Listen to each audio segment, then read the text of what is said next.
Good afternoon, everybody. All the panelists have joined. And as you know, this is the policy brief dissemination session for T20. Many scholars have contributed their policy briefs. So the Indonesian scholars, in collaboration with others from India and others, they have contributed their policy briefs to T20 India. So in this session, we have the policy brief titled Long-Term Development Investment Framework for Low and Lower Middle Income Countries. And it will be presented by Mr. Tiku Refli on behalf of a host of other authors. And we have two eminent panelists, Professor Alicia Gracia Herrero from, she's Chief Economist of Natis 6, sorry for the pronunciation, and that is a French investment bank. And we have Professor Kimura from IRIA. So the flow would be like this. I'll give some initial remarks and then ask Tiku to present the policy brief. And then the two of our eminent panelists will reflect on the presentation overall comments.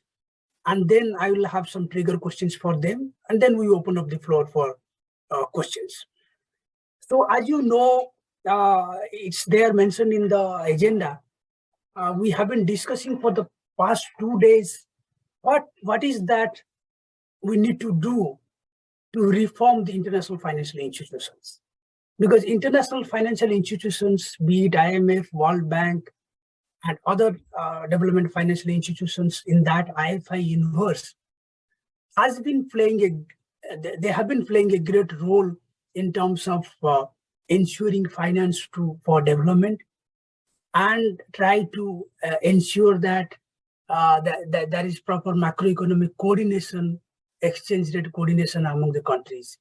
But over time, we have realized that we need to sort of reform these institutions because the mandate has changed, the priorities has changed. Post-COVID world has seen numerous challenges, and the multifaceted crisis in the form of food insecurity, energy crisis, unequal access of distribution. In fact, some of the countries in Africa even don't have the full vaccination so far.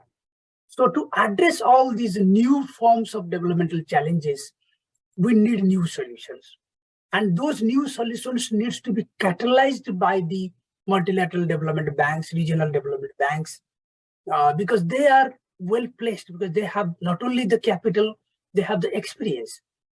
What is required to make it fit for the purpose now, not operating with the same set of rules, frameworks that we have been following so far.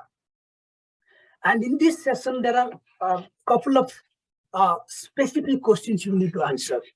That if DFIs catalyze the resources that is needed for finance, will it be enough? Which we understand will not be enough. We need private capital to come in. We need philanthropy to invest. We also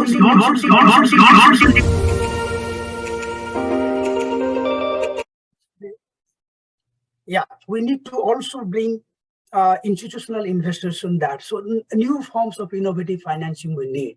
But more than that, we have to understand where finance needs to go now. There is constrained fiscal space in all the developing countries, so they cannot mobilize domestic resources. The debt problem has reached such a level that we are now talking about how to go for debt restructuring. And that debt restructuring has also a framework by the IFI's debt resolution frameworks, which has been costly. Many a time, the countries are not happy with the way debt resolution frameworks have been thought of. So how to address this debt vulnerability? And what will be the cooperation between global, regional, and national development banks and the financial institutions so that we don't prevent long-term capital to flow to the sectors where it is badly needed to support the economic activity and the development process. G20 has already thought a framework like Debt Service Suspension Initiative, followed by common framework but we still believe that it is inadequate.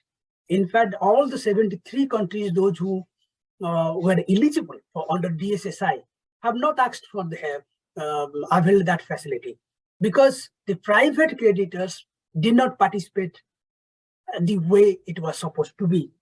So now what would be the framework for resolving this debt crisis? Very recently, UNESCAP, that is based in Bangkok, has come up with a survey, which they call Economic and Social Survey. They have said that perhaps time has come to come up with a new narrative that getting debt is not the bad idea. Debt development nexus has to be explored from a new perspective. That if the debt is for capital formation in productive sectors, if a country is incurring debt for which has maximum developmental gains, then it is the debt management which assumes primacy over getting the debt. If you are just borrowing for a sort of correcting your balance of payments, then probably that would be costly. So all debt are not that bad, but we still have the experience from rest of the world, and the new literature is coming that no country is actually insulated from the debt problem if it exceeds beyond a limit threshold. In fact, advanced countries which have mature financial systems, they believe that they are insulated enough to from this debt crisis. The new literature says it's no. Eurozone crisis, the debt crisis in Greece and others, they say that advanced countries could also default on debt. So what should be the framework in that? So we touch upon all these issues as we move to the discussion part of the session. So I would now request Riku to present the policy brief, as I mentioned, the long-term investment development framework. You can take maximum of 20 minutes, and then I'll ask the eminent panelists to reflect on your presentation and the subsequent discussion. The floor is yours, Riku.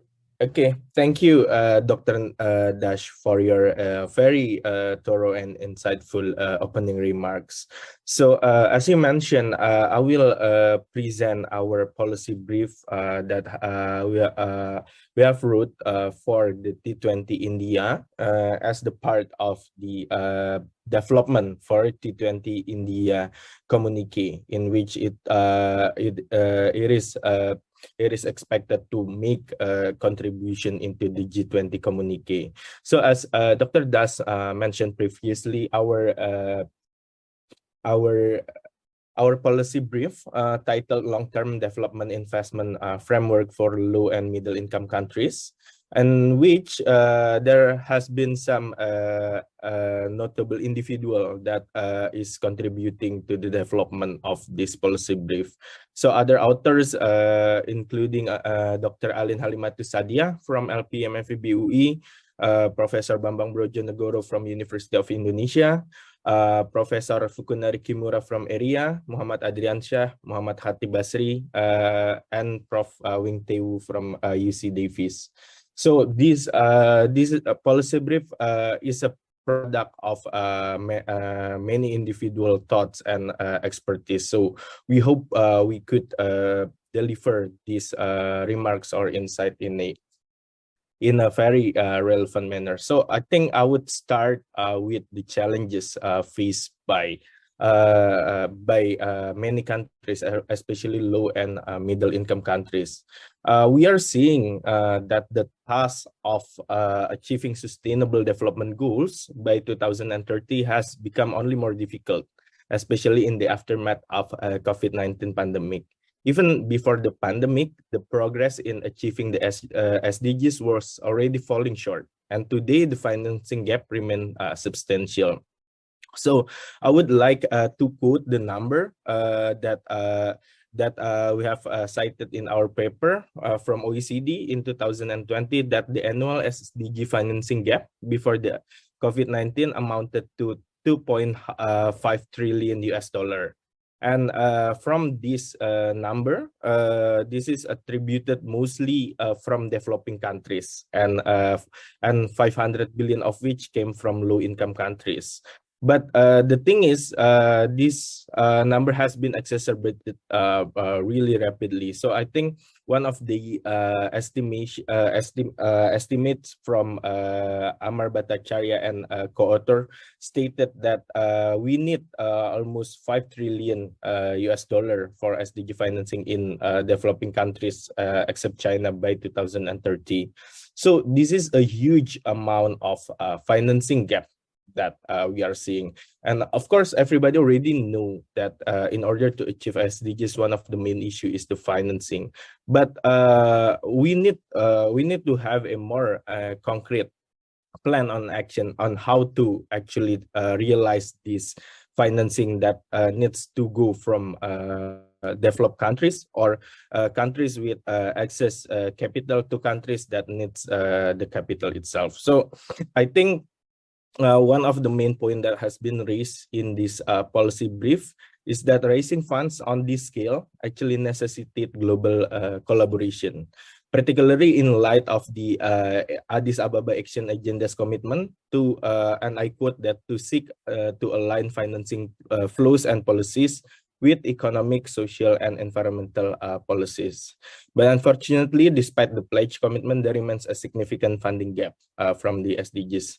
And when it comes to financing or funding the development agenda in low and middle income countries, the discrepancy between the estimated figure and the implementation or the realized number of financing flow is much more pronounced. Despite their commitment to SDGs, many of these nations are frequently constrained by limited fiscal flexibility and binding external financial constraint.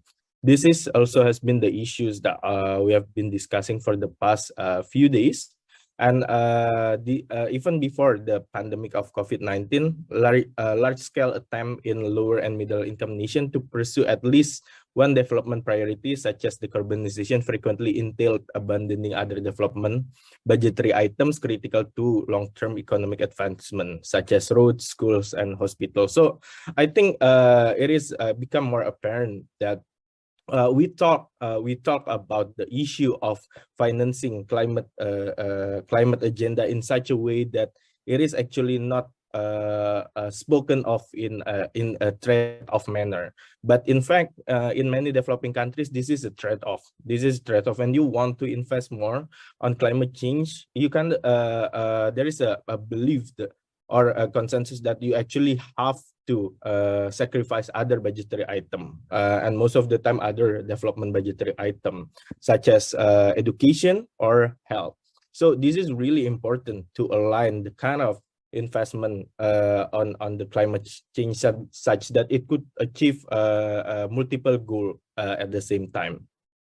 And in addition, the domestic financial market in most low and middle income countries are usually not sufficiently deep or being very efficient to raise enough financing for a full-scale sustainable development effort in the face of ongoing revenue shortfall. And this relatively shallow domestic financial market means that bond issuance, even in the local currency, will have to be partially absorbed by the international investor. And this would pose a vulnerability both for the exchange rate itself and the government bond yield in the medium term. Sorry. And present rise in global interest rate hike. So we have been seeing for at least the past 6 months or almost a year that we are seeing the cycle of rising interest rate all across the globe. And this trigger enormous capital outflows from developing countries. And financing the SDG through the issuance of bonds in hard currency also carries medium-term risks, as hedging in developing countries tend to be very expensive, and unhedged bond issuance may expose those developing country borrowers to a highly unsustainable fiscal position if the global interest rate rise and the current currency depreciate at the same time. Thus, tapping into the much-needed international pool of funds to close this SDG financing gap come with a very high difficulty and cost. And also leaving low and middle income countries shouldering the full cost of pursuing SDGs, in our opinion, is not only unfeasible given their fiscal constraint, but also unfair, as realizing SDGs will bring common benefit to every country in the world collectively. So the economic costs are quite asymmetrical and skewed toward developing countries on relative term. And these countries in general face higher cost of capital, and allocating resources that can be used for other long-term economic development needs means that the opportunity costs for sustainable development in developing countries are also higher compared to their developed countries' counterparts. And mobilizing funds from developed countries into developing ones are for SDGs at a low cost is we think the most critical aspect of this day to achieve this at the global level. And the unprecedented budget deficit caused by ongoing recovery effort from the COVID-19 has put further strain on their fiscal circumstances. So as a result, we see that there are a lot of things that that needs to be done, that have to be done, and I think our policy brief suggests that there is a substantial role that could be played by international financial institution and G20 to contribute on this matter. So next, we see at least there are three roles that could be played by the G20 leaders in progressing forward this agenda of mobilizing finance toward low and middle income countries. So first is that long-term development investment framework must involve international financial institution, in which that considering its influence, the Bretton Woods institution might play a central role in all this scheme. So with a substantial country membership, so from all the countries in the world, there is 190 countries for the IMF as a member and 189 countries as a member of World Bank. And this institution, this Bretton Woods institution, possesses the necessary influence to establish such a framework on a global and a regional level. And the IMF also plays a crucial role in promoting global macroeconomic and financial stability. And it provides policy advice and capacity development to assist countries in building and maintaining strong economies. So we have seen in the historical context that IMF often serve as the shock absorber, or the first response task force for countries that turned into a crisis situation. While there are many arguments for and against the IMF recommendation in resolving the crisis, but it is the institution that plays a role in managing the crisis situation when one country fall into one such crisis. And this support enables countries to address short-term challenges and create conducive environment for long-term development investment.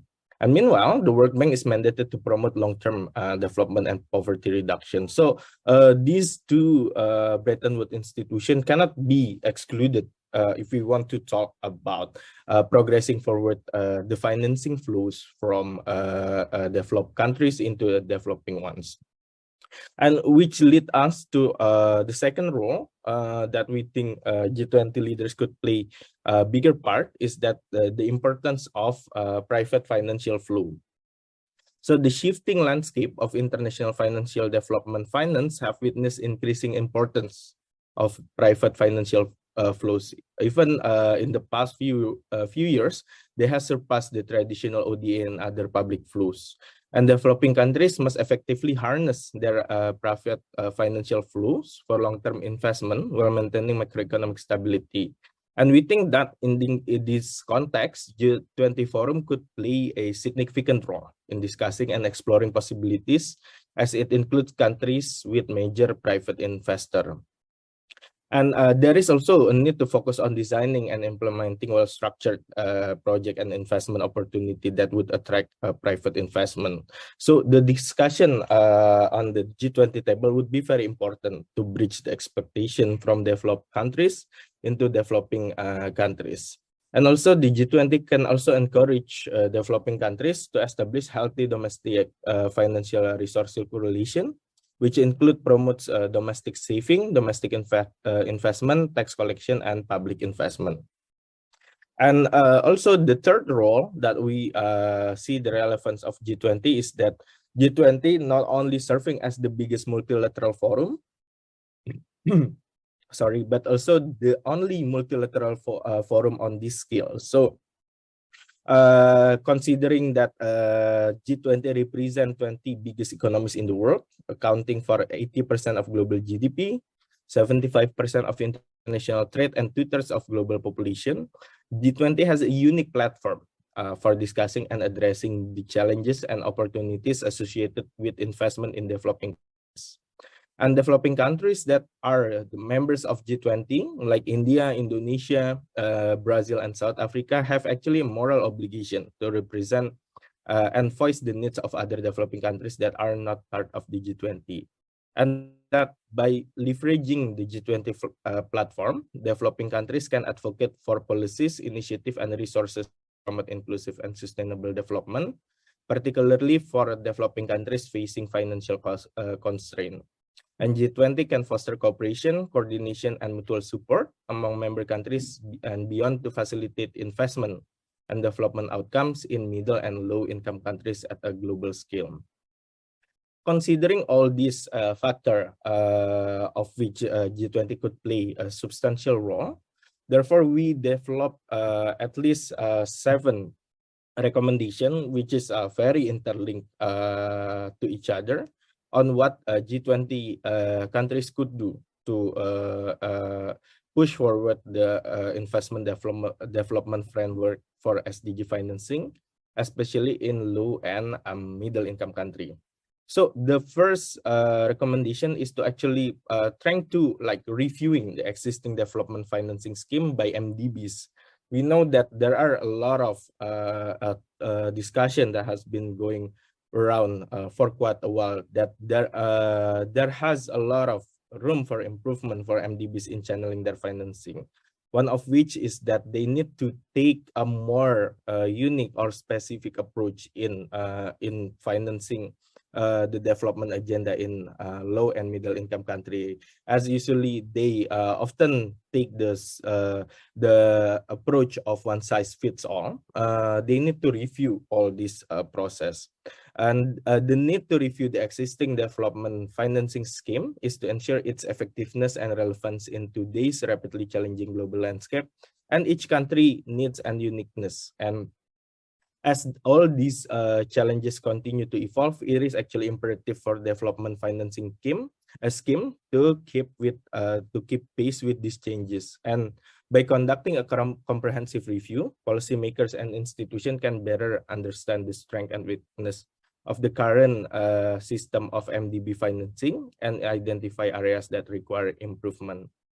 And second, although this recommendation is mostly on the domestic side of each country, but we think that there is a role that could be played by the G20 forum in which to develop the domestic credit market is in low and middle income countries. And the shallow and underdeveloped credit market in low and middle income countries often result in efficiency in investment allocation, as funds may not be channeled to their most productive uses.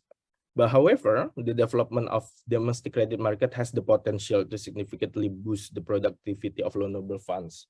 We have also been discussing in the past few days of the examples in which when countries reduce their dependence on foreign financing or foreign ownership of domestic financial asset, they get more stability. They have a more stable exchange rate. They have more stable financial domestic situation. So the deepening or the development of domestic credit market actually induce the level of stability that is highly needed by low and middle income countries when trying to finance the SDGs agenda, and also try to expand the pool of fund for the SDG financing. And also the third recommendation is that to actually reform the private capital market credit rating system. Sorry. Yeah. This has also been discussed in the past few days about the need to actually reform the credit rating system, in which it reflects better on the countries and its performance on preserving climate effort and biodiversity. And currently, many low and middle income countries are facing a high cost of financing due to relatively poor credit rating, but it doesn't really integrate the aspect when one country try to put an effort or try to increase their investment in preserving biodiversity or putting the effort to do the adaptation and mitigation of climate aspect. It wouldn't increase their credit rating. In fact, in some cases, that it actually deteriorate their credit rating due to a more limited fiscal space that they have for other development agenda and worsening current account due to higher investment. So there is a need for reforming the credit rating system such that it will align the incentive for low and middle income country to put more effort in the climate action, and also to give them more fiscal space when they do so.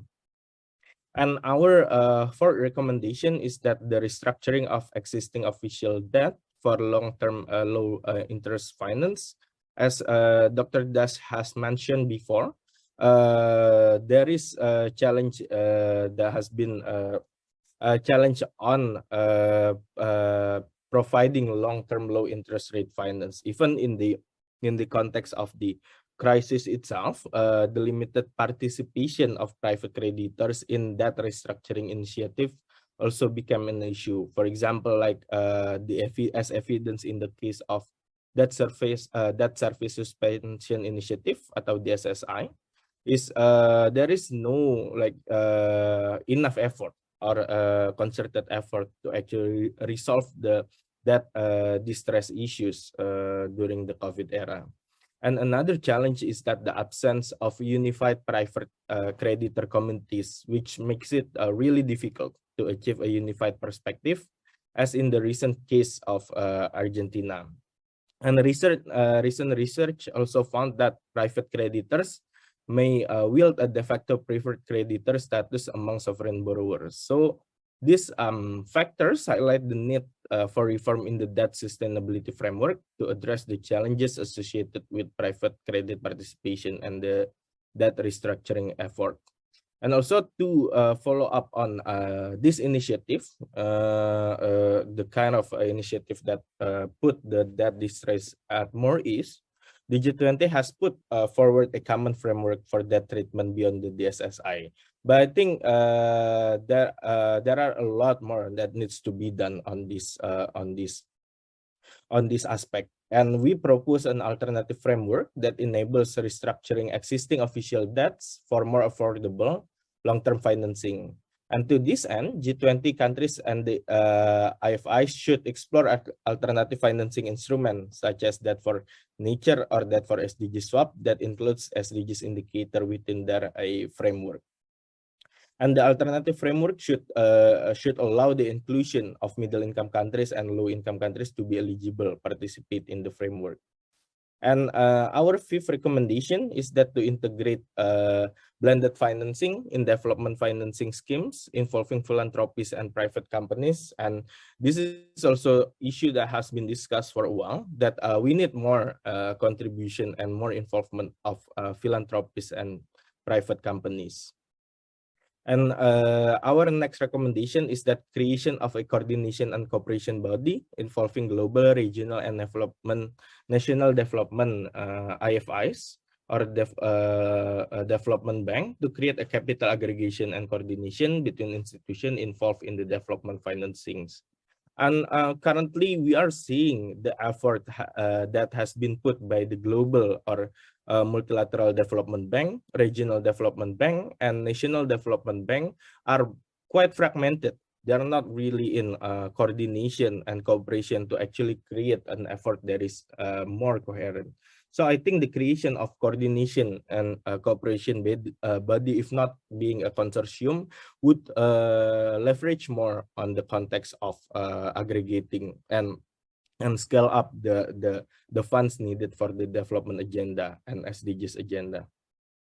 And our last recommendation is that the establishment of national level development banks in low and middle income country to finance investment, not only at the national level, but on a more lower level, such as subnational level. And though it has been done in several countries that has their own national development bank, many low and middle income countries still don't have a national development bank. And we think that the establishment of the National Development Bank will push further the agenda of achieving SDGs in those low and middle income countries. And I think that's all of our recommendation in this policy brief.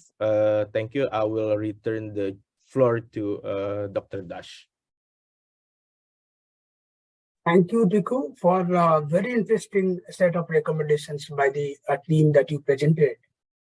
I think a couple of findings sounds very interesting. Like first thing is that the emphasis on long term, because the nature of financing required in the developing countries and LDCs are different. You need to meet a lot of developmental challenges, the basic essential funding for health, for education, for all social obligations that those who are the underprivileged sections. But at the same time, we need to make a smooth transition towards green and climate-friendly production and the consumption of the country. You need to invest in digital infrastructure.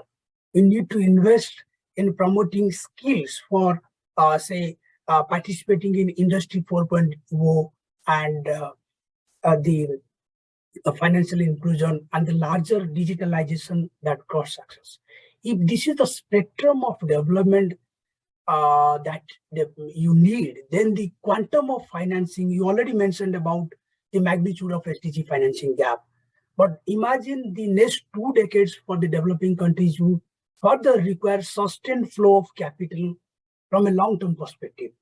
So the suppliers, the development finance institutions, IFIs, the private investors, they need to see that a one-size-fits-all approach would not help.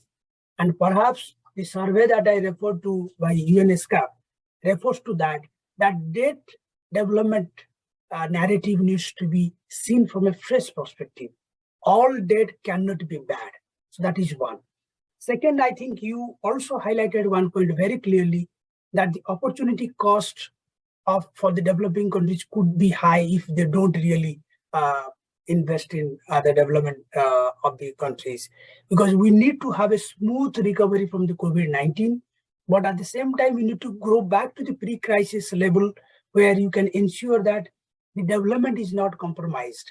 The average citizens of the country have fair access to the opportunities they were availing before COVID.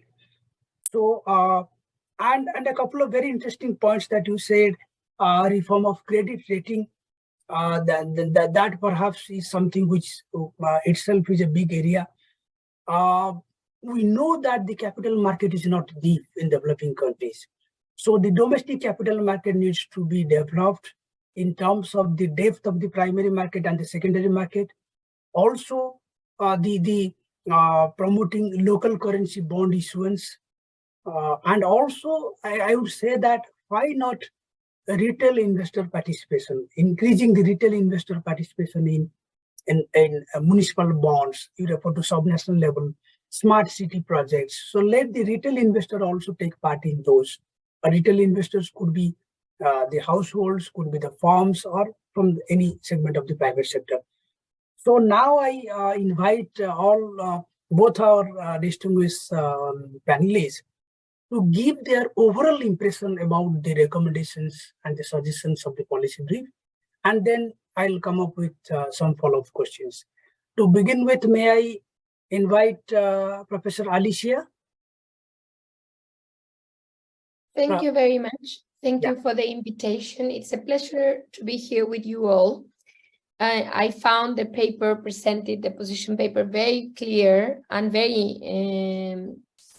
very well structured as to what the solutions might be for a problem, which is what I want to start with, which is increasingly urgent. So we've been discussing, to be frank, since the pandemic started at the G20. We offered some solutions more on dealing with the stock of the problem, which were simply pushing the can down the road, but at least buying some time for developing countries. And this facility, DSSI, which was then decided, as you all know, ended basically with the Italian presidency of the G20, and we have not really found a solution yet to the stock. The paper focuses more on how to improve the funding, but to me, we cannot only focus on the flow if we've not resolved the stock. We also need to find a solution to the over-indebtedness, because we can only start thinking of how to structure the new funding if countries have some breathing space regarding the service of the old funding, i.e. their debt, and especially their public debt.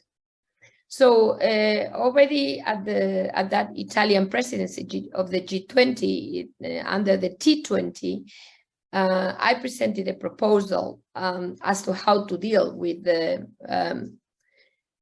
excessive debt accumulation of developing economies, and how to transform this debt into perhaps another type of debt, perhaps smaller. But I think it's not only about restructuring here. It's about exactly what you propose in your paper, which is to transform that debt into a type of debt, as you said it very rightly, that is actually positive for the economy, positive for growth. So the proposal is very simple. Basically, a small institution, basically a fund. It doesn't have to be a full-fledged institution. We could think about where to place this fund. That's not now the important issue. It's the idea. You create a fund where all debt is swapped by new debt.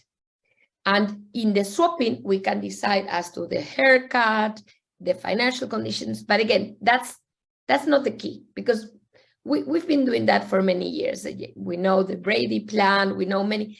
What is essential is what this new, the new funding linked to the restructuring. So the idea is you swap the debt, but you create room for new funding for what matters for the economy. And our proposal is to think of digitalization, green transition, education.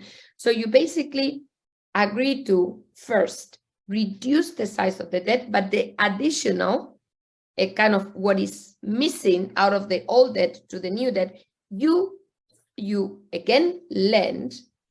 It's not new debt for the country because you are accepting a haircut, but you lend for reasons, for purposes that are indeed necessary for the country. And I think this is basically a proposal that links the stock and the flow, the old debt and the new types of needs that a country might need.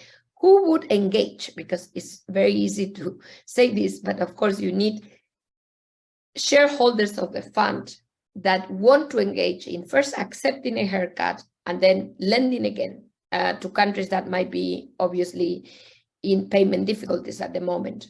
So this is a solution mostly for those who are indeed either flirting with the default or already restructuring the debt, etc. So it's not for everybody, but frankly, it's for an increasingly large group of countries. We need to realize that, given also the level of interest rates today, etc. So the shareholders of this fund would be obviously those most interested in restructuring this debt, i.e. the current creditors, the current creditors. We don't need to say to me, okay, if you are the, I don't know, the largest, so follow exactly the participation of the total debt today of a certain creditor, say China, US, Europe. You can also find new. You can find perhaps some sovereign wealth funds which think that this restructuring will be successful and that the new types of lending will have a good return. So the idea here is to have a pool of creditors that believe in this process. And again, this is why I'm sharing this, because I think we need to, in a way, not only think about the new funding, but also solve the old problem and perhaps put it together, which is our proposal. And I end by saying that I do believe that dividing debt into growth enhancing debt or developing enhancing debt, and the rest is very important. We need to find ways to really make sure that the funding, that those who fund know what the debt is for, and moving towards more targeted funding. You can think of a golden rule. This is, of course, a very typical way to do this, a golden rule of public investment excluded from either fiscal deficit or overall debt. So have reclassified the debt into investment, good investment related debt, and debt that is basically there to pay for what the fiscal revenue cannot account for. I think these are two different types of debt. And this is essential, in my view, for countries to develop. They need to know what type of debt is, in a way, going to have a high return and is going to get them out of underdevelopment, and the debt that is basically there because the tax base is very low, and tackle these problems independently. So these two ideas, I conclude, one is how to deal with the stock of all debt, very important for very indebted developing economies. They cannot think of anything else before they solve that problem. We know that. Secondly, for everybody else, think of kind of a golden rule, not only on the fiscal balance, which we know, and this has been introduced. I remember Brazil many years ago, of course, the UK, but also on the debt, reclassify the debt, which type of debt is growth enhancing, developing enhancing, and the rest. So these are my two ideas, and I thank you for your time. Thank you, Professor Alicia. Interesting observations. I'll get back to you on the debt subsequently. Now I invite Professor Kimura for his overall comments on the paper. Yeah, thank you very much. Actually, the internet is not very stable in my hotel room. It was frozen twice already, so hopefully not while I'm talking. Thank you for the very clear presentation, Teku, and I enjoyed Alicia's comments too. I just want to, actually, I'm one of the co-authors, not really contributing very much, but some key points, I hope. So I'd like to highlight two aspects of the report of this policy brief. I think those are very important when we talk about the sort of setting right now. One thing is that this is going to be the T20 summit, and then going hopefully that would go to a part of a G20 talk over there. In that context, I think G7 are really busy in talking about security issues a lot, and then they almost forget the development issues in the world. So I think it's actually in the documents in the G7 they are talking about heavily indebted countries briefly, but in general sense, I think the interest in development issues is really losing a sort of interest in G7. So I think it's very important for G20 to re-emphasize the importance of this issue. And particularly in the context of India's G20 supported by the former host Indonesia. India and Indonesia do not have any problem like that anymore, actually. They can do that, but actually G20 should take care of low-income countries. I think that is a very important role of G20, reflecting a sort of voices coming from low-income and lower middle-income countries. So in that sense, I think the policy brief is very important. Second, I'd like to appreciate the contents of the policy brief, particularly emphasizing sort of a responsibility or readiness on the low-income countries side. Out of 7 policy recommendations, the second one talking about the importance of domestic credit markets, and also number 7 talking about the need of national level development banks. I think that kind of recommendations are very important. One context is, of course, that if we would claim that international financial institutions should do such and such, and G7 and also G20 should do such and such, but at the same time, what would be the readiness of the low-income and the lower middle-income countries? I think that portion is that should be there in order to get a sort of a concerted move in the world. And at the same time, when we talk about the nature of international financial flows these days, those are really changing. So in the past, when we talk about the lending side, the public sources were very, very dominant in the past. Still in some African countries, that is actually the flows are coming from multinational financial institutions or bilateral donors.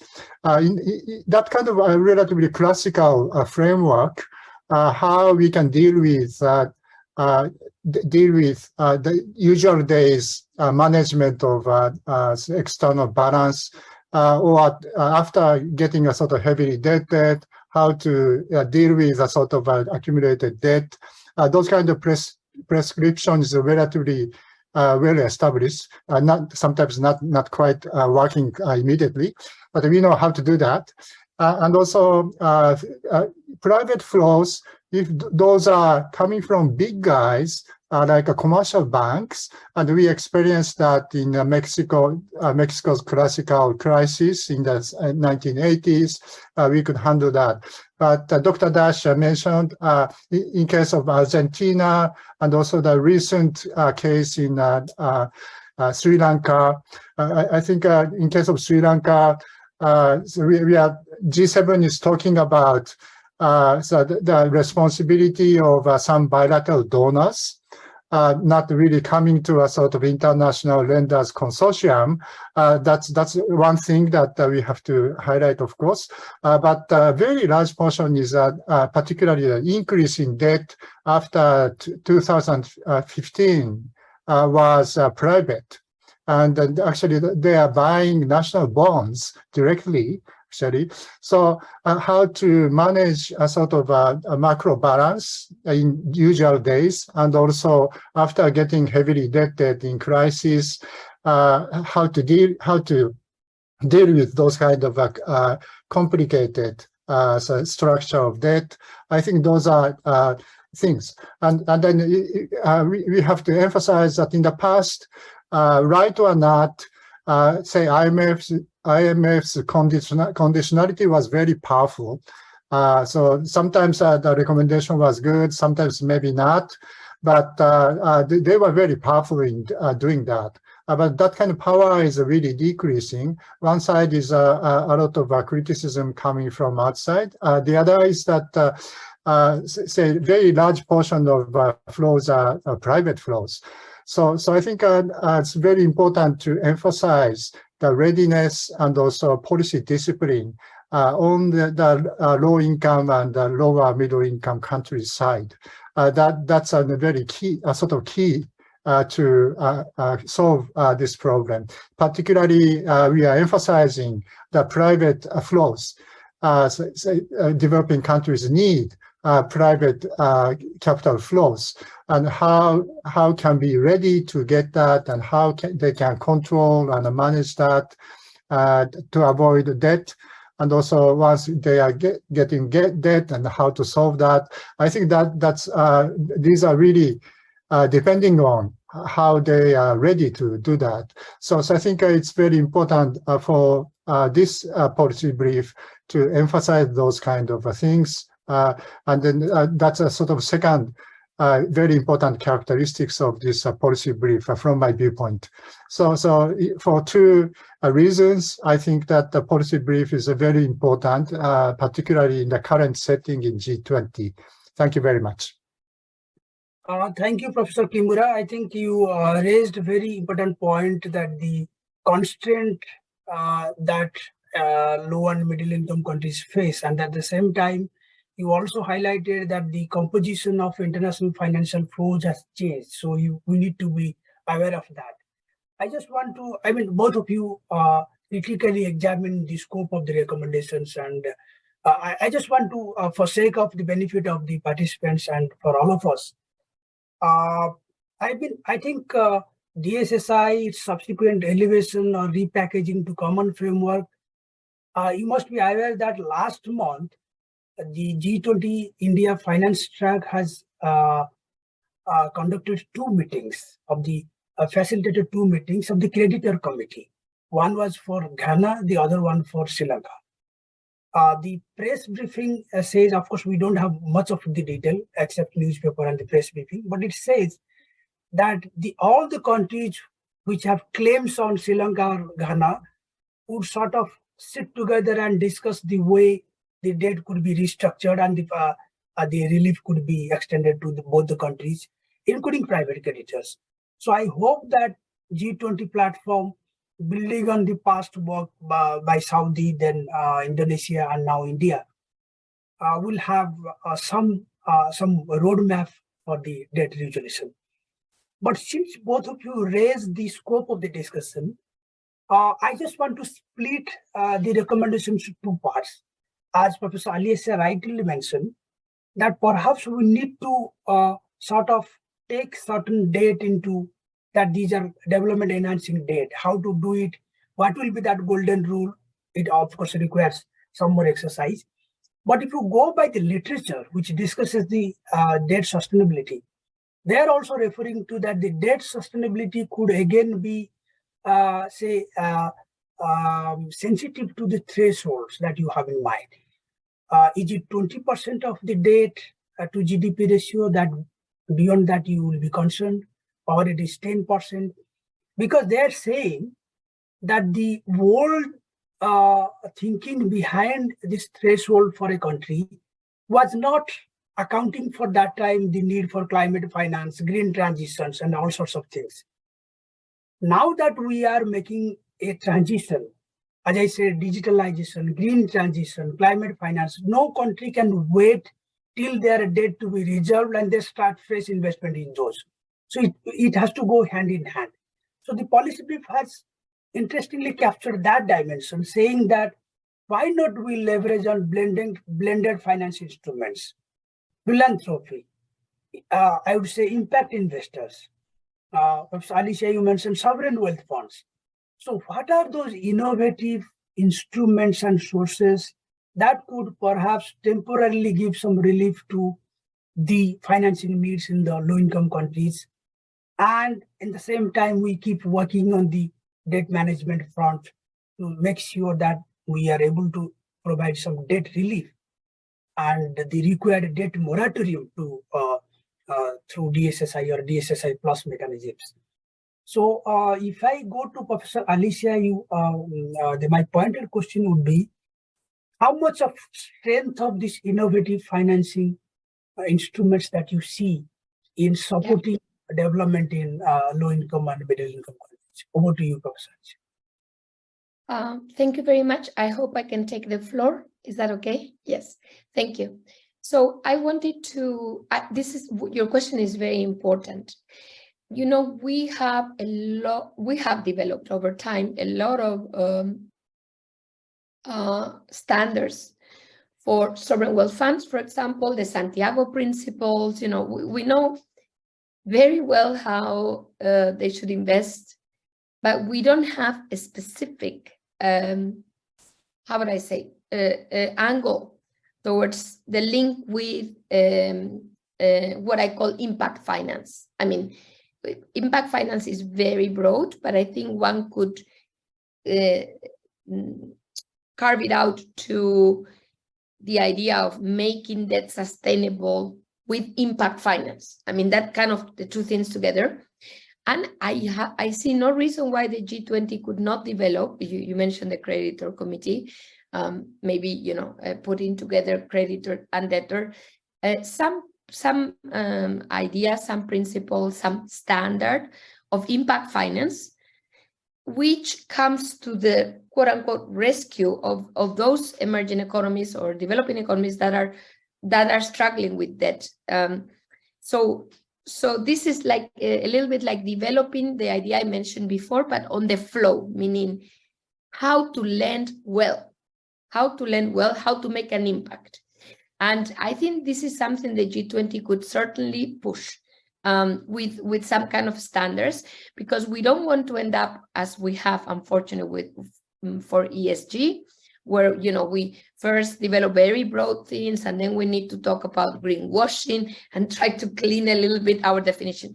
So if we're going to really come up with a new idea of what countries should take debt for, meaning development, I think we need principles so that the creditors know it is for development. It's not enough for debtors to classify their debt accordingly. I think we need an agreement, and then I am sure that sovereign wealth funds could have, they already have categories for impact investment as they have for ESG, but this would be better because it would be impact investment under the guidance of the G20 for this specific purpose. You see, so it could develop much faster in my view.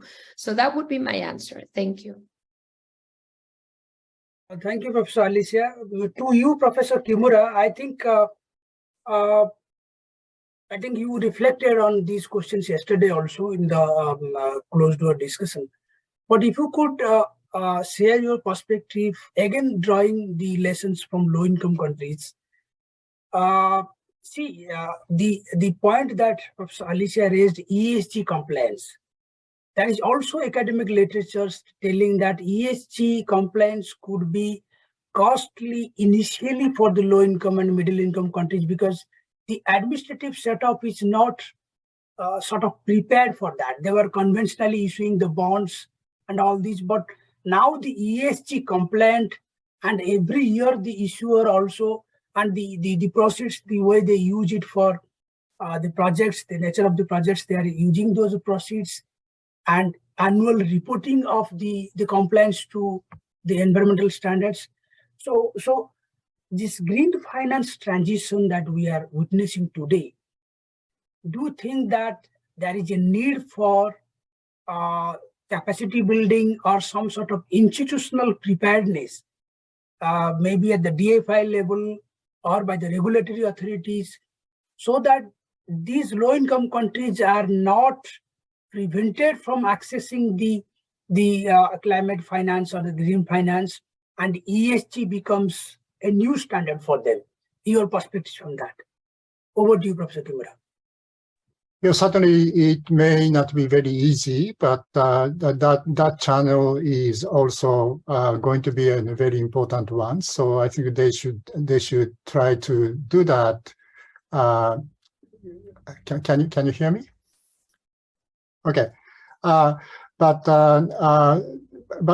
it's not very easy, I think, because we really have to convince the private sector that kind of criteria are cleared, actually. So it's not just a G to G basis flows. So I think they should do that step by step anyway. But that kind of effort is certainly good for ESG itself too, actually. But in low-income countries, lower middle-income countries. So certainly we should seek that kind of path too. But I'm not perfectly optimistic that that kind of channel can be a sort of a really major channel of financial flows in the short run. Yeah. Thank you. Now a general question to both of you.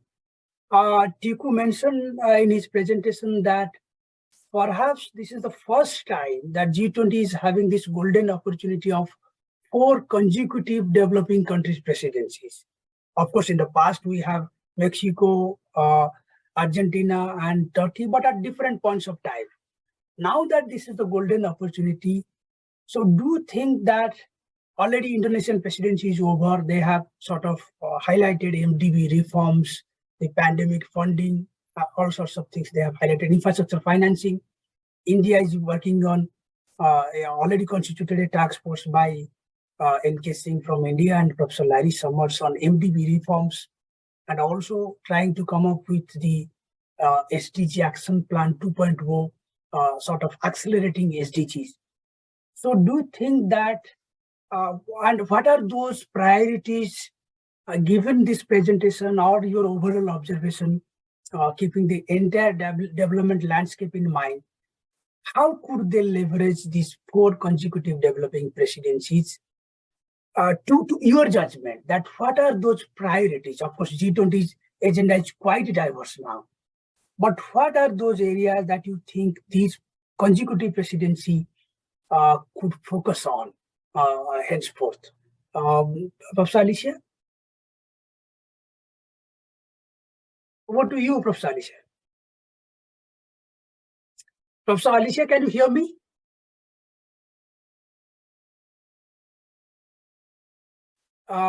Maybe Professor Kimura, you can begin with. Professor Alicia, sure. Yeah. Professor Alicia, can you hear me? Yes, I'm here. It's because the sound went off. Sorry. Yeah, could you hear me? My question? No, I was trying to text you that the sound was off. Sorry about that. So let me repeat. Yes. What I was telling, that the point mentioned by Tiku in his presentation, that this is perhaps the first time a golden opportunity for 4 consecutive presidencies, developing country presidencies. Yes. It has never happened before. Of course, we have developing country presidencies. They have highlighted development issues. So what are those priority areas? Of course, there are so many priority areas. To your judgment, these consecutive presidencies could leverage on. Yes. So your views on that? Well, I have 2 in my view. One is very general. The other one requires the first, but is more specific. Let me start with the general.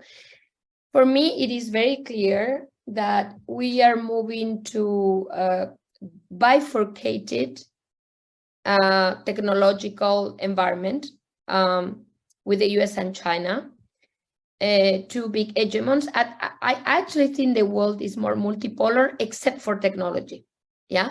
So on the technological front, because of this dualism, this bifurcation, which is increasing, I think the G20 needs to make very clear that a world with 2 standards is not favorable for especially the developing world, So I think discussing open access for technology, meaning making sure that you're not cornered in one type of standards, in one type of innovation, is very, very important and needs to be discussed openly before it's too late. So that's one. The second, which is related but more specific, is about the green transition. We sometimes think this is an issue for, like that to be pushed by presidencies of, quote unquote, developed or industrial economies. Not really, because frankly speaking, for the emerging world, the need is even bigger because the impact is huge and the mitigation needs to be worked out. So I think having a say on what decarbonization means. It not only means targets, it also means mitigation. It also means technological transfer, going back to my previous point, but it also means more production of energy, green energy, manufacturing, whether it's solar panels, whether it's wind turbines, whether it's obviously EV batteries, electric vehicle batteries, in more places, because we're going to have a bottleneck here. I mean, we need to organize G20-wise some kind of, I would call it coordinated specialization, okay, where every country has a say and an ability to at least cover part of its needs. We cannot do this only importing huge amounts of these manufactured goods, because, and we're starting to see this, the trade balance of many countries will worsen so much that we're going to create a new debt crisis, because this is humongous amounts of imports. So in other words, let's think about free tech transfer, avoid double standards like bifurcated standards. Secondly, apply this very specifically to the issue of decarbonization and make sure that we can make this more encompassing, that more countries can participate in this effort so that it is actually achievable. And this would be my 2 points for the G20. Thank you, Professor Kimura. The 4 opportunities for 4 consecutive developing country presidencies. Right.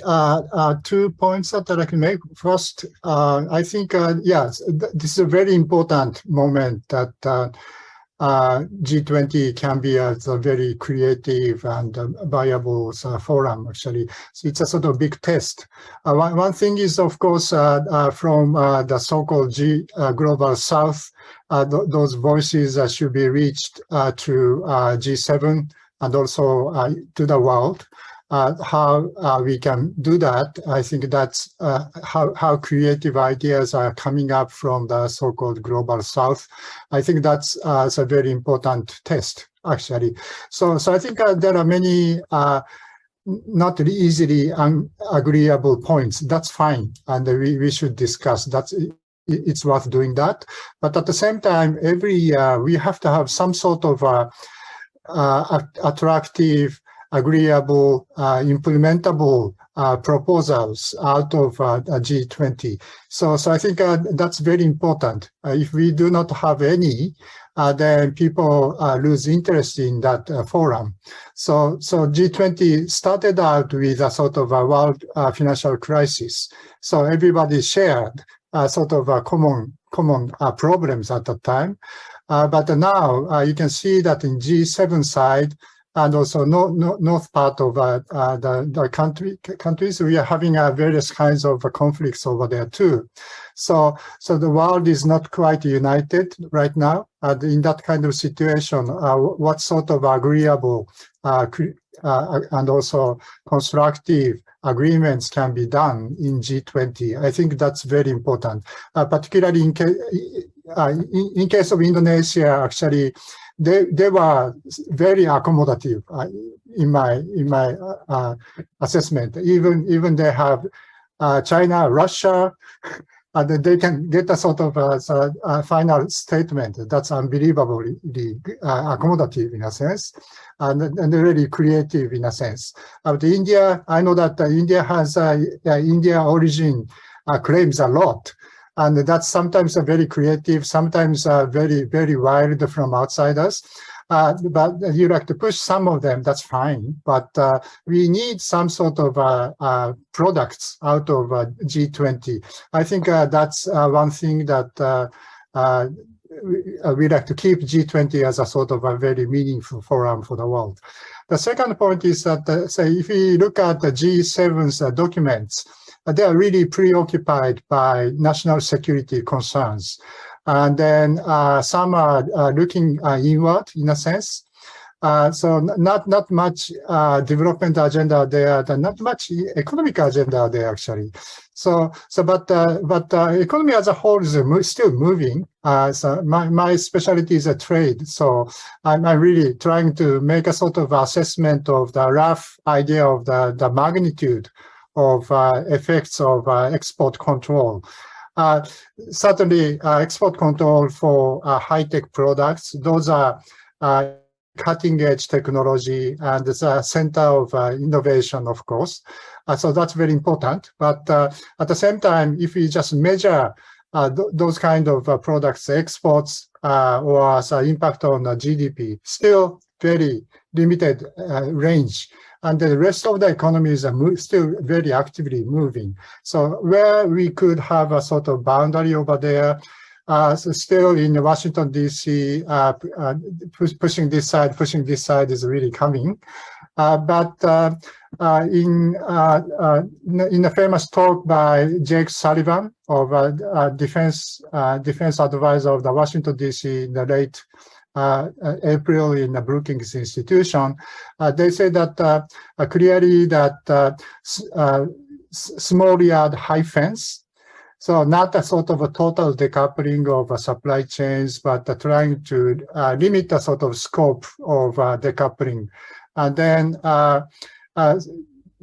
recently in the G7, so the wording of de-risking, still they are doing a sort of a decoupling partially, but not doing everything, but remove risk is a sort of purpose of doing that.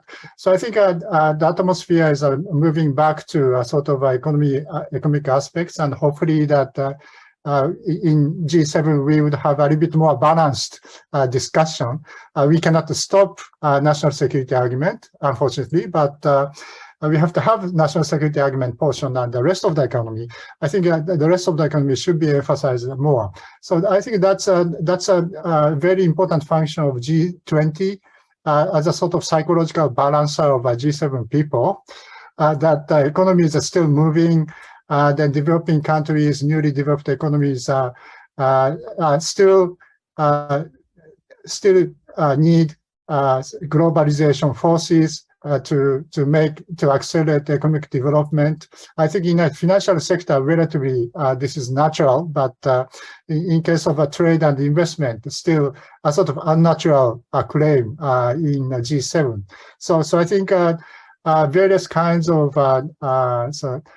messages supporting globalization in a kind of a good way to utilize economic development. That kind of message is very, very important for G20. So in that sense, the host is in the so-called global south. I think those years are extremely important. That's the second point. Thank you. Thank you so much, Tiku. You are there also as a panelist. So now we heard the two eminent panelists' comments on your paper. But if you want to reflect on in response to their views or whatever dimensions we discussed, if you want to briefly mention something about these aspects, you can come in. But before that, let me make it a general announcement for the other participants and the attendees, those who have joined. The attendees can always put their questions in the chat mode, and those who are there as panelists can raise the hand. The raise hand option is there. I'm afraid that those who are listening to us on YouTube can put their question, but we hope that we are taking all different dimensions on the subject. So Tiku, it's over to you if you want to come in now. Okay. Thank you, Dash. I think I've made some notes on what you have mentioned, and Alicia and Prof. Kimura has mentioned before. I think all the points are really important to address. And look, we have a lot of challenges on our plate, especially when we're talking about something as big and as groundbreaking as reforming the international financial institution or multilateral development bank.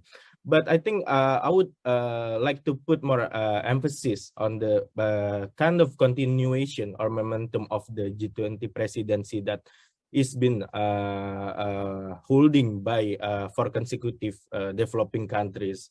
You know, back in the past, there were many issues that were very relevant to developing countries, but hasn't been addressed quite adequately on the G20 forum level.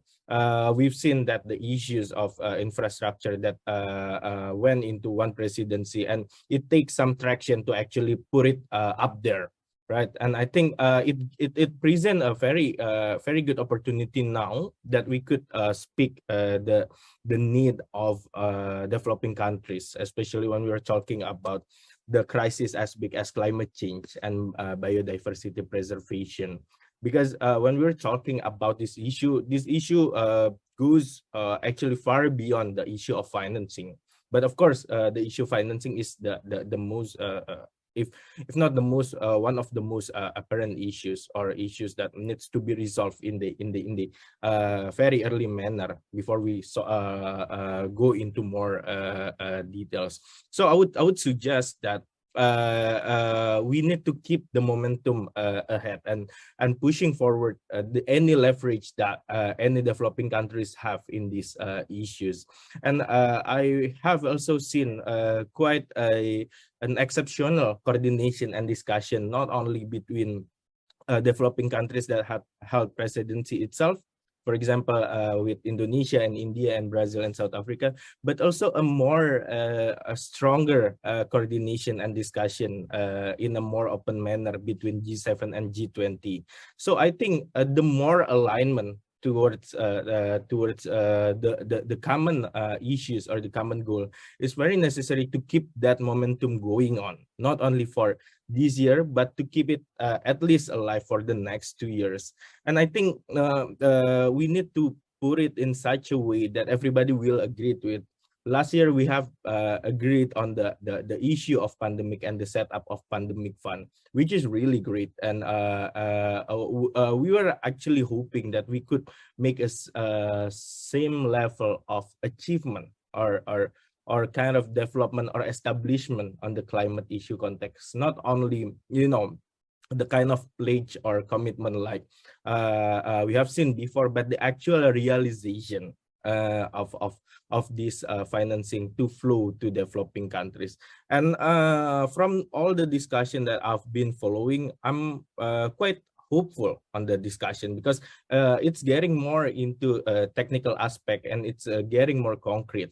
But also there are issues, for example, like standardization or a common taxonomy that yet remain to be resolved. And I think the more discussion that we have on this issue, it will put the necessary and adequate pressure and platform to reach a common understanding, if not agreement, on such issues. So if I could circulate back to my original point, I think I would like really to put emphasis on these issues for some time forward. I think that would be my comments on this discussion, Des. Thank you. Thank you, Teku. I think we got a question from one of our attendees. I would read out for all of you. You can respond accordingly. So the question is that there is very often an obstacle to channel financing to developing countries. In fact, is the country's lack of ability to create a strong and credible project pipeline due to government capacity or local specific challenges.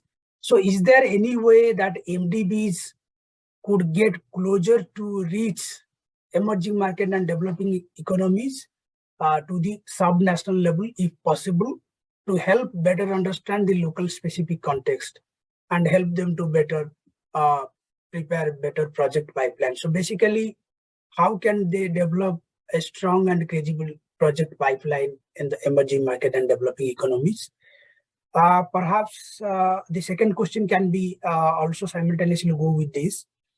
How is the readiness of developing countries to achieve the condition of golden rule of government spending? Meanwhile, the country face a lot of political pressure that sometimes allocated to less productive sector.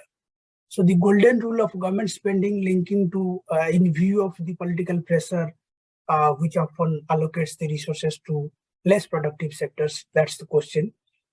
And the attendee also mentions that we also can see that how low ICOR means incremental capital output ratio in some developing countries, such as Indonesia. I think it's not complete.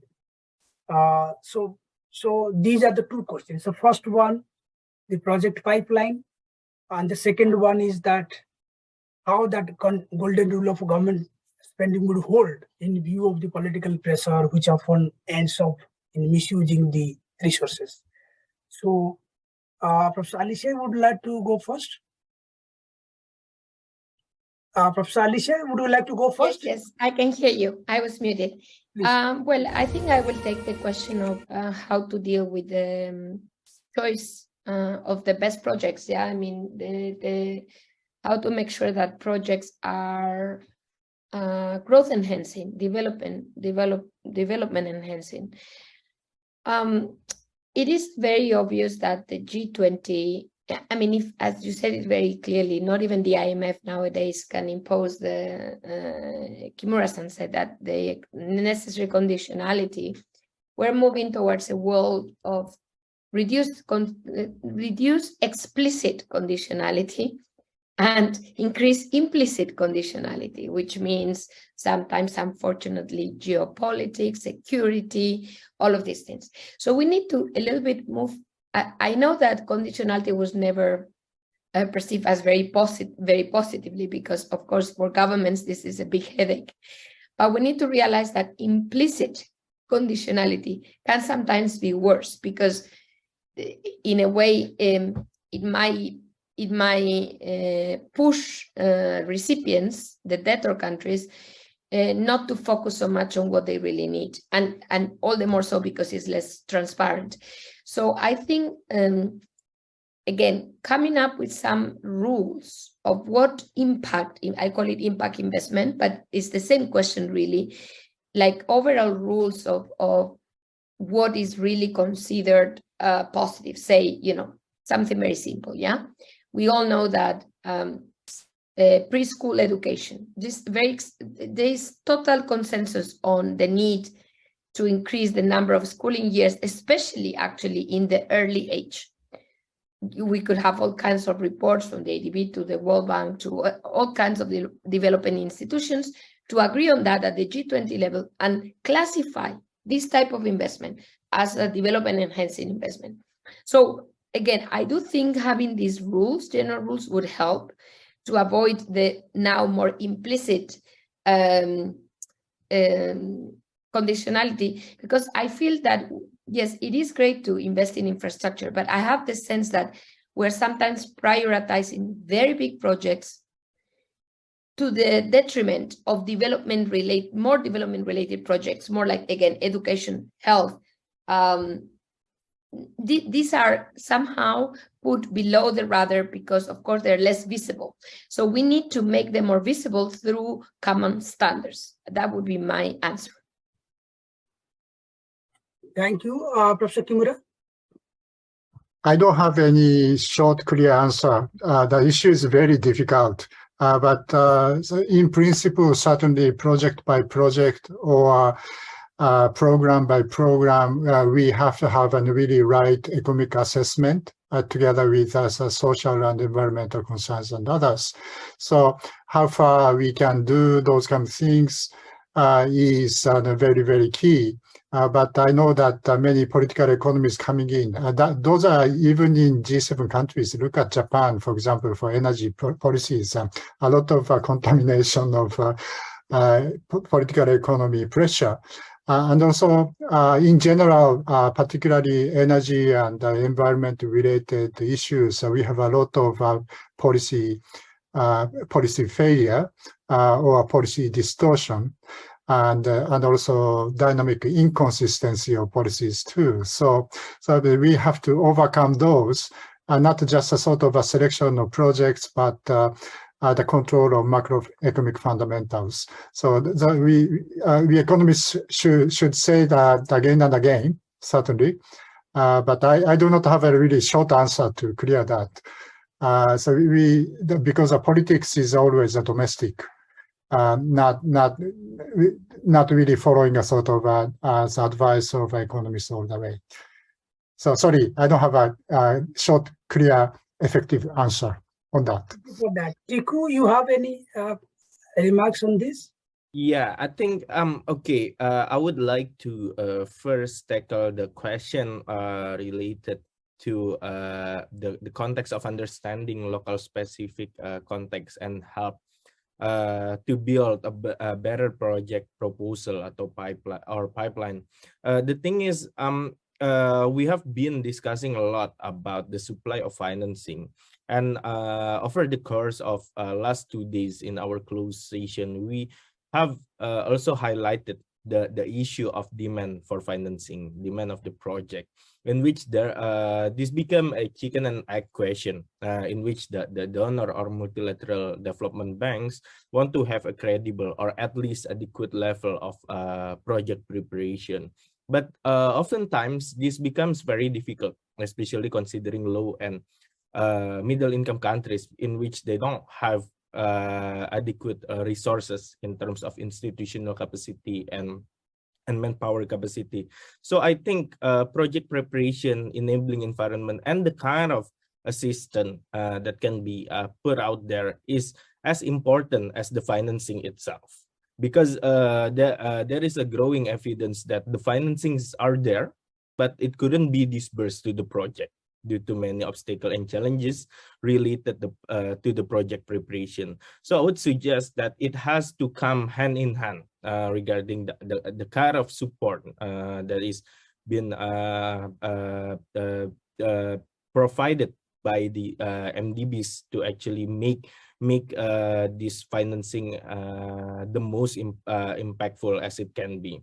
So I think it also goes without saying that it means that the kind of policies that has to be developed, or the kind of requirement that has to be developed by MDBs, has to be country specific, in which they take into account the country characteristic or the kind of a unique aspect in that country. So for example, let me give you the case in Indonesia. It is oftentimes not only the kind of project that we are building on renewable energy. On many other projects in many sectors, we have often faced the issue of land acquisition. Because in Indonesia, the issue of land acquisition is very difficult, and it can cost the project not only time, but the cost rollover that could be very, very costly. And I think the kind of loan or the kind of financing support that would be provided by donor or MDB should take these issues into account. Not to jeopardize the kind of prudence of the loan itself, but to actually acknowledge and understand how to make it as pragmatic as it could be. So that would be my answer for the first question. And the second question is the readiness of developing countries to achieve the golden rule.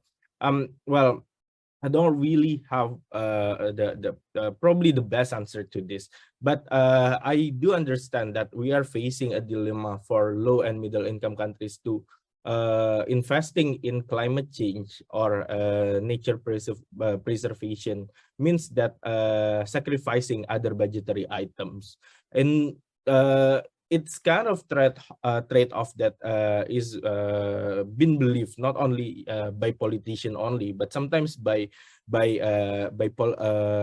general public, or even some academicians and activists still believe this is the case.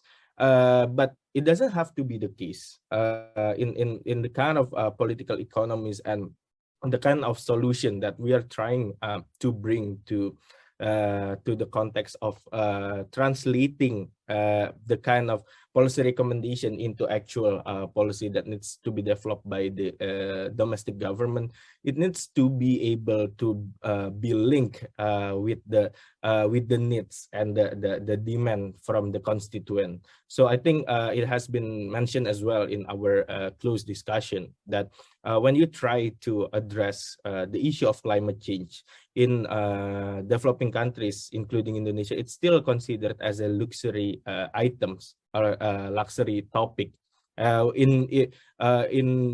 which means that it cannot be, closely felt by majority of Indonesian population.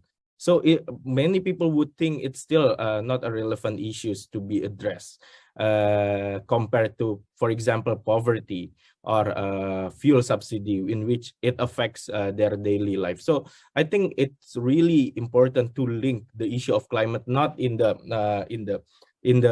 brand of climate policy, but also in development policy and welfare policy. And I think that would create enough momentum to actually push forward the agenda by the politician and policymaker down the road. So I think that would be my question, my answer to the question number 2. Thank you, Tycho. I think we are almost close to the session time that we are allotted.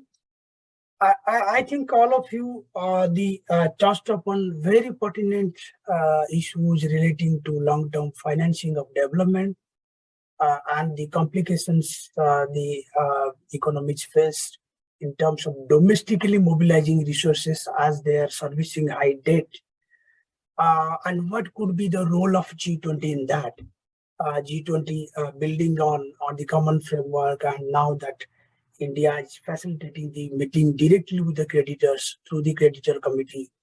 So perhaps there is a roadmap to solve the debt problem. But if I could summarize in half a minute, all of you sort of agreed that there is a need for out-of-box thinking here. That we cannot, because if you think of the conventional financing needed for development also, that itself is huge. And if you combine that with the investment needed for digitalization to address digital divide, to sort of achieve financial inclusion, to make smooth transition to net zero and all these renewable energy investments, the conventional plus emerging financing challenges all together is a huge number for the entire world. So a lot of coordination is required. We didn't have time enough to think about the point recommendation by the policy brief, the coordination body among that. But it implies from here that perhaps there is a need for some sort of mechanism within G20, because Professor Kimura was highlighting the security obsession in G7 now. So that has to be demystified.